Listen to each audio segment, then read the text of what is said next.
Welcome दोस्तों, class of dreamers में एक बार फिर आपका स्वागत है। ये हमारे चैनल की नई वीडियो है और इस वीडियो में मैं आपको बताऊंगा पार्ट्स ऑफ स्पीच के बारे में। तो पार्ट्स ऑफ स्पीच जो है इंग्लिश का सबसे पहला बेसिक पार्ट है। अगर हम इंग्लिश लैंग्वेज सीखना चाहते हैं तो हमें सबसे पहले पता होना चाहिए कि पार्ट्स ऑफ स्पीच क्या चीज़ है। तो चलिए पार्ट्स ऑफ स्पीच की डेफिनेशन पढ़ते हैं। तो पार्ट्स ऑफ स्पीच मतलब अगर कोई भी सेंटेंस, कोई भी स्पीच है, जैसे कि हम एक सेंटेंस लिख लेते हैं, Ram is a good boy. तो ये हमारा सेंटेंस है। अब इस सेंटेंस को हम अगर अलग अलग पार्ट्स में डिवाइड करें तो राम अलग, इज अलग पार्ट में, गुड अलग पार्ट में और बॉय अलग पार्ट में। तो इसको हमने अलग अलग पार्ट में डिवाइड कर दिया है। और ये जो राम है इस पार्ट को हम कहेंगे नाउन। इज जो है ये हो गई हेल्पिंग वर्ब। और गुड ये जो है हमारे सब्जेक्ट है, उसकी क्वालिटी बता रहा है गुड, तो ये हो गया एडजेक्टिव। और ये ऑब्जेक्ट। तो इसको हमने देखो अलग अलग पार्ट में डिवाइड कर दिया है और इन्हीं पार्ट्स को मिलाकर पार्ट ऑफ स्पीच बनता है। तो मुझे लगता है आपको क्लियर हो गया होगा कि पार्ट्स ऑफ स्पीच क्या चीज़ है। कोई भी सेंटेंस या स्पीच को जब हम अलग अलग पार्ट में डिवाइड करें तो उसके अलग अलग पार्ट, कोई नाउन कहलाता है, कोई वर्ब, कोई एडजेक्टिव, कोई प्रोनाउन, तो सबको मिलाकर ये पार्ट्स ऑफ स्पीच बन जाता है। अगर हम बात करें पार्ट्स ऑफ स्पीच की तो इसको बेसिकली 8 पार्ट्स में बांटा गया है। और इसका पहला पार्ट है नाउन, दूसरा पार्ट है प्रोनाउन, थर्ड है वर्ब, फोर्थ है एडजेक्टिव, फिफ्थ है एडवर्ब,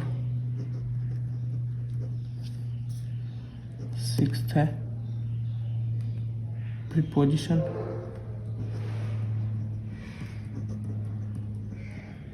सेवंथ है कंजंक्शन,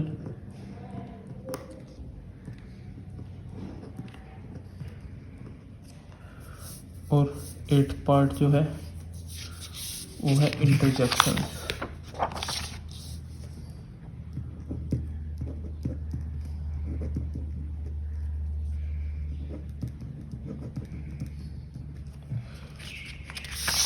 तो पार्ट ऑफ स्पीच को 8 भागों में बांटा गया है, जिसका पहला भाग है नाउन, दूसरा प्रोनाउन, फिर verb, adjective, adverb, preposition, conjunction और इंटरजेक्शन। तो हम सबसे पहले बात करेंगे नाउन की। नाउन क्या होता है? नाउन जो है, अगर हम बात करें नाउन की तो ग्रामर की लैंग्वेज में ये सबसे पहली चीज़ है। जैसे हम ABCD की बात करते हैं अल्फ़ाबेट्स की, तो उसमें A सबसे पहला अल्फ़ाबेट है। और जैसे हम मैथ्स की बात करते हैं तो उसमें 1 सबसे पहला नंबर आता है। तो ऐसे ही ग्रामर में सबसे पहली चीज़ है नाउन। तो नाउन क्या है? तो नाउन को अगर हम डिफ़ाइन करें तो नाउन कुछ भी नहीं है। नाउन जो है किसी भी पर्सन का नाम, कोई भी प्लेस, कोई भी पर्सन, कोई भी थिंग, कुछ भी है वो नाउन है। जैसे कि राम नाउन है। अगर हम किसी प्लेस का नाम ले, दिल्ली, मुंबई, वो भी नाउन है। किसी भी हम अगर फोर्स का, पुलिस का, आर्मी का नाम ले, वो भी नाउन है। किसी भी थिंग का नाम ले, हैप्पीनेस, सैडनेस, वो भी नाउन है। मतलब कोई भी चीज़ है वो नाउन है। Any person, any place, any thing, सब जो है नाउन है। तो noun means person, any person, place और थिंग। इस वीडियो में जो है हम सिर्फ इनके बारे में बेसिक चीज़ें पढ़ेंगे। अगर आपको इनके बारे में फुल डिटेल्स में जानना है तो कमेंट्स करके बता दें हमें। मैं इन सब टॉपिक्स पर 8 के 8 पार्ट्स पर अलग अलग डिटेल वीडियो बना दूंगा। तो ये नाउन हो गई। Noun means any person place और थिंग, मतलब कोई भी पर्सन हुआ जैसे कि राम हुआ, कोई भी प्लेस हुआ जैसे कि दिल्ली हुआ, कोई भी थिंग, टेबल चेयर कुछ भी लो, तो वो सब नाउन है। अब बात करते हैं प्रोनाउन। प्रोनाउन क्या है? तो प्रोनाउन भी कुछ नहीं है। प्रोनाउन के अंदर वो शब्द आते हैं जिन्हें हम नाउन के स्थान पर यूज़ कर सकते हैं। ठीक, प्रोनाउन के अंदर सिर्फ वही शब्द आते हैं जो नाउन के स्थान पर, नाउन के प्लेस पर यूज़ होते हैं।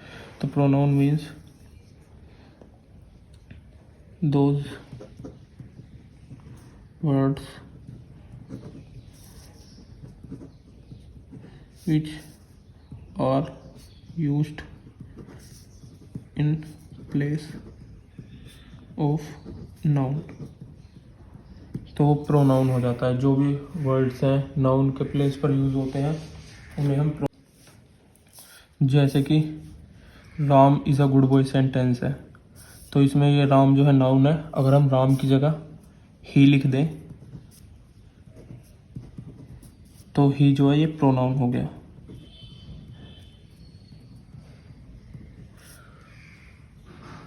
तो प्रोनाउन का मतलब जो भी वर्ड्स नाउन का सब्स्टिट्यूट या नाउन के प्लेस पर जो भी वर्ड्स यूज होते हैं वो प्रोनाउन कहलाते हैं। अब बात करें वर्ब की। वर्ब क्या है? वर्ब के अंदर वो शब्द आते हैं जो कि किसी भी सब्जेक्ट की सिचुएशन को बताएं, उसके एक्शन को बताएं, या किसी भी शब्द की स्टेट को बताएं, किसी भी वर्ड की।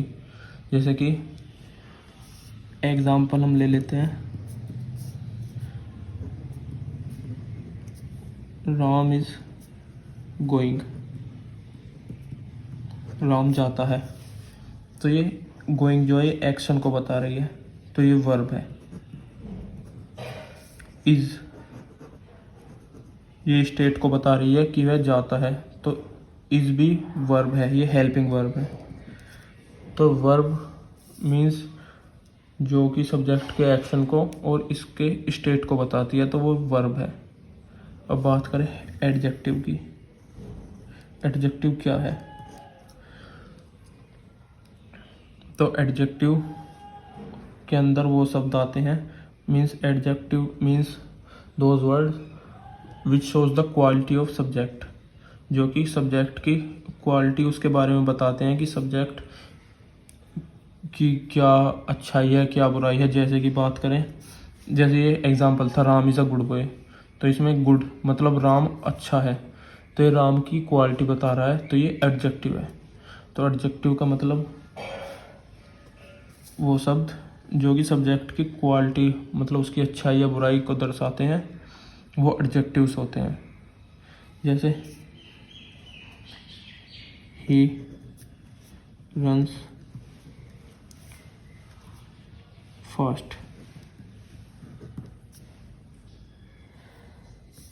तो सेंटेंस का मतलब हुआ ही रन्स फास्ट, वो भागता है बहुत तेज। तो जो फास्ट है ये सब्जेक्ट की क्वालिटी को दर्शा रहा है, तो ये एडजेक्टिव हो गया।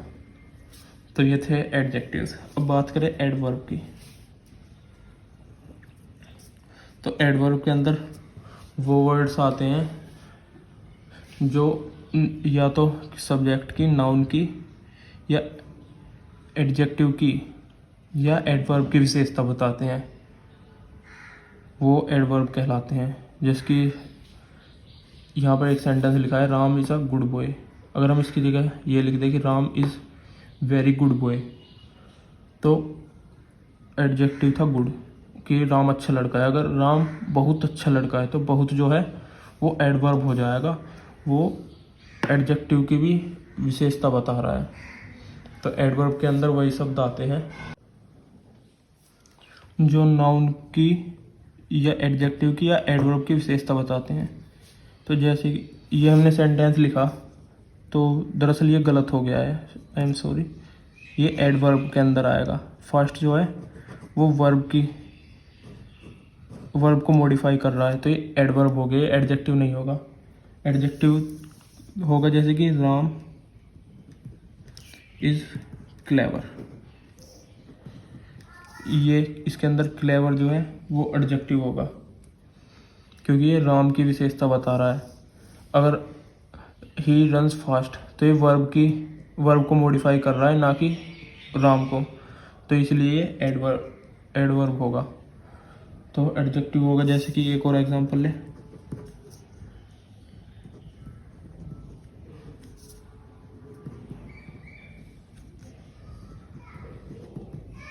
आई हैव सम वाटर, मेरे पास कुछ पानी है।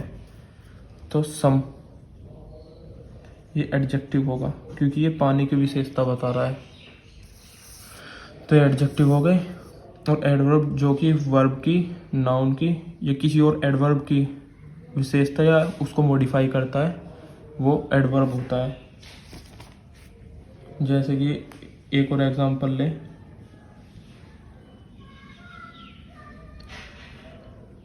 राम रन्स फास्ट, ये जो जैसे हमने लिखा है ही रन्स फास्ट, तो राम रन्स स्लो, तो स्लो जो होगा वो एडवर्ब हो जाएगा। तो मेरे ख्याल से एडवर्ब क्लियर हो गया होगा। तो बात करते हैं प्रीपोजिशंस की। प्रीपोजिशंस क्या हैं? जो कि नाउन या प्रोनाउन का रिलेशनशिप बताते हैं सेंटेंस के साथ। जैसे कि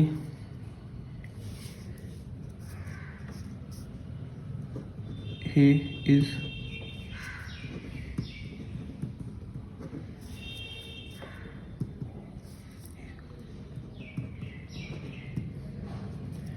तो जैसे सेंटेंस लिखा है he is living in India, तो इसमें इन प्रीपोजिशन है, क्योंकि ये नाउन जो है उसका रिलेशनशिप बता रहा है रेस्ट ऑफ द सेंटेंस के साथ, कि राम जो है इंडिया से है। तो ये थी प्रीपोजिशन का मीनिंग। अब बात करें कंजंक्शन की। कंजंक्शन क्या होता है? तो कंजंक्शन का मतलब होता है कोई भी वर्ड्स जो दो सेंटेंस को या दो वर्ड्स को कनेक्ट करता है, वो कंजंक्शन होते हैं। जैसे कि he is going to market because he wants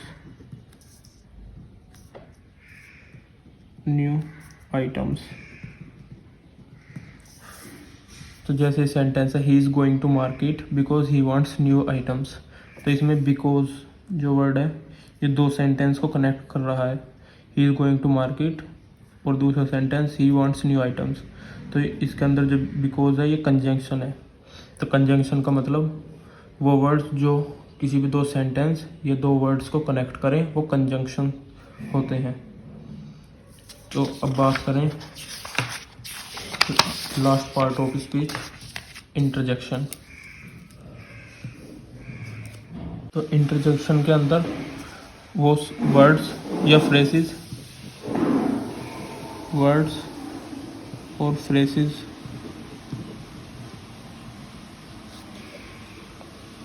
आते हैं जो कि हमारी सडन फीलिंग्स, मतलब feeling of Joy, feeling of grief, feeling of surprise, feeling of mistake, feeling of sadness, इनको दिखाते हैं।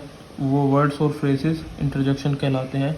और इंटरजेक्शन की एक और पहचान है, इसके अंदर जो वर्ड्स और फ्रेजेस आते हैं उनके एंड में एक्सक्लेमेशन मार्क आता है, जैसे कि ओ माई गॉड।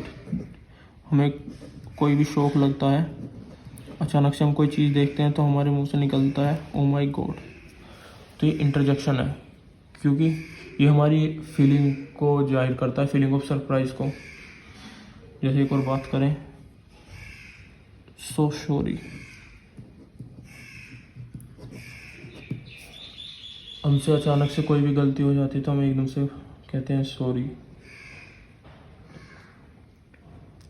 और जैसे कि बात करें, हम कोई भी अच्छी चीज़ देखते हैं तो एकदम हमारे मुंह से निकलता है वाओ।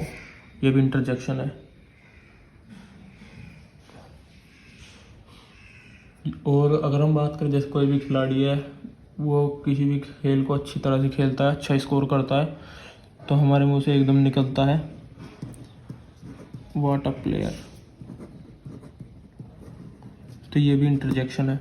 तो आपको इंटरजेक्शन समझ में आ गए होंगे। इंटरजेक्शन के अंदर कोई भी वर्ड या फ्रेजेस जो कि हमारी सडन फीलिंग, मतलब एकदम से जो हमारी फीलिंग निकलती है उसको जाहिर करते हैं, उसको इंटरजेक्शंस कहते हैं। चाहे वो फीलिंग खुशी की हो, गम की हो, सरप्राइज़ की हो, कोई भी फीलिंग हो उसको इंटरजेक्शंस कहते हैं। तो ये थी हमारी आज की वीडियो पार्ट्स ऑफ स्पीच के बारे में।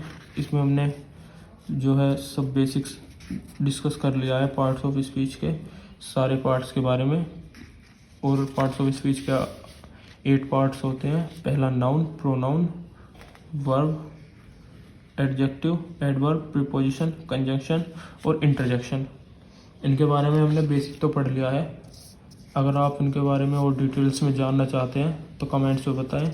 मैं हर एक पार्ट के बारे में एक अलग वीडियो कंप्लीट डिटेल्स में बना दूंगा। तो उम्मीद है आपको ये वीडियो अच्छी लगी होगी, पसंद आई होगी। और आपको ये वीडियो अच्छी लगी हो, पसंद आई हो तो इसको ज़्यादा से ज़्यादा लाइक करें, अपने दोस्तों के साथ शेयर करें और चैनल को ज़्यादा से ज़्यादा सब्सक्राइब करें। इसी के साथ हमारे साथ जुड़ने के लिए आपका धन्यवाद।